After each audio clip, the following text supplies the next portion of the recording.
what should listeners do to get started? Like, what are, I guess, the frameworks, etc., that we go about when we look at putting vision in place? Yeah, great. So as we said, we're going to go through a bit of the how. There are about 16 steps to doing this, and we're just going to take you through the first 3 or 4 now. But what we will do, if you click down below, we'll put a link to the SOP that you can download so that you can get all of the steps. We'll make sure you're totally connected with everything, or get a copy of the Path to Freedom. It's all outlaid in there. But first and foremost, what you want to do is get rid of the shoulds and the coulds and give yourself permission to dream. So just sit for a moment and find some space with a pen and paper, and I guess wipe your mind clean and go, right, I'm going to dream now. So that my current, however it is for me right now in business, I'll just put that to the side, acknowledge it and park it. Just step into a space where there's no limitations except for, I guess the ones you're going to place on yourself. So put those limitations aside and put a magic wand in your hand and dare to dream, and write down whatever comes to mind. Don't censor it. Don't edit it.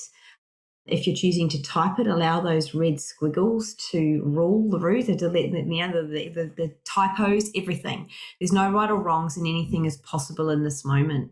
The first step there's 4 questions we'll go through now.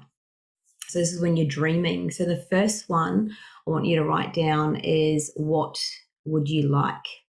What would you like? You talked about the magic wand, Miranda. I'm gonna go off the beaten path for a second. I've been watching a TV series on Amazon Prime, my partner, called The Magicians.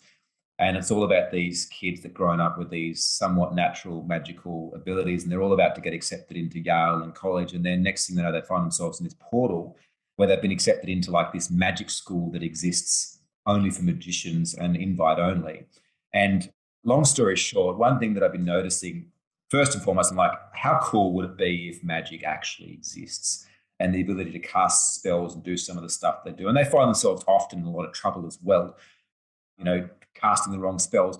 But then the more I look at it, there's this underlying kind of tone. Like, magic does exist, right? In the ability that we have, many people, myself included, have no idea the limitations we place on ourselves through our thoughts and our actions, right? Everyone starts the new year with these grandiose plans to have this to-do list and this bucket list, and then by the second or third week, it's gone. Yet I often sit back and look at my life in awe, just can't believe how I am where I am, and what sort of life I get to live for myself. And these are conversations we have with many of our clients too that have been with us for some time at Tradie Business School. And it's no magic potion or pill or spells that have gotten me or them to where we are right now. It's taking time out of your business to actually stop and sit and dream. Like, if I could create anything for my life right now that is a fit for me and for my vision, for my family, what would that be? And once you create that, just get to work, taking a step towards doing it. Yet I just see so many traders and contractors and entrepreneurs in general that are just stuck in the day-to-day grind, doing a whole bunch of stuff because they should do it. Where in reality, it's not moving them closer to where they want to be. So these steps we talk about here, as you said, there's 14 very, very simple steps that if you go through and you put the time into this, your life in the next 6, 12 months, 2 to 3 years, 6 years will be far beyond and far bigger than the fires that you're putting out currently.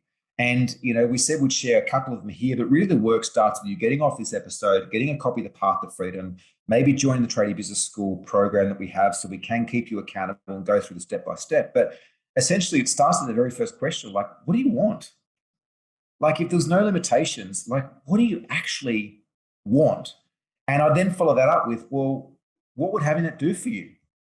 It's all well and good to say that you want the $1 million or the Ferrari or the wife or the child, but like, what's the feeling like that having that stuff would give you? Like, what would having that do for you?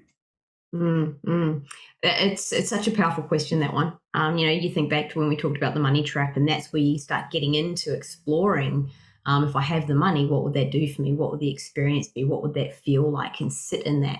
And this is where your future begins to change by doing this work now. It is not fluff. And it is proven time and time again, the most successful entrepreneurs, business people in the world, businesses, do this. They set their visions. So do that one, and then it's worth diving into a few more layers of. And if you had that, when you work out what it is you'd like and what you want and what that would do for you, then you just ask that over. And if you had that, what would that do for you? And if I had that, what would that do for me? And if I had that, what would it do for me? And keep going. And notice when you kind of get stuck with that, and then sit there for a moment and ask it again. You will eventually run out, but embrace that moment of being stuck, because you're probably right on the edge of uncovering something pretty cool. Absolutely, absolutely. And I guess, like, rather than go through all of it, is like how, like, the last question I want to share on this episode is, how would you know once you've got that? So if we zoom out for a second, it's like we've got a target, we know where we're going, we understand why we're going to get there, right? And then we're going to understand, well, how do we know once we actually get there? Because if we're, again, extracting things from a materialistic goal to the feeling behind it, we need to understand when that's coming through. And the reason this is an important step, Miranda, and why we created this process is there is a lot of psychology built into these first few processes: vision, mission, and values. But I remember for me that earlier I just would set these goals and I would achieve them or come to close to achieving them, and I'd create new ones and new ones and new ones. And it wasn't until a few years down the path, and I'm a very slow learner, I looked back and was like, shit, I've just spent the last few years chasing my tail. Like, I haven't actually stopped to enjoy it, and I haven't realized that where I'm at is where I once wanted to be. And the unfortunate thing is that in that pursuit, in that endless pursuit of more, I actually lost a lot of things in the process that had real meaning for me.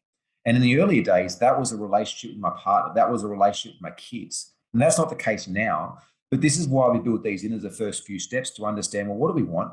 Why is it actually important to us? Yeah, we're chasing money, but what relationship does it have to bettering our life? Right? I remember the days of going and paying for things, and I'd have to go and quickly check my phone to make sure I had enough in my card to pay for it, so I didn't get that embarrassing decline status on the FPOS machine. And, like, how would we know once we've actually achieved this stuff? Now, again, we go through the full 14 steps. It's super easy in the Path to Freedom. We'll also drop the SOP link somewhere around this video as well. So if you want to go through the full process, please absolutely do. It will change your business and change your life.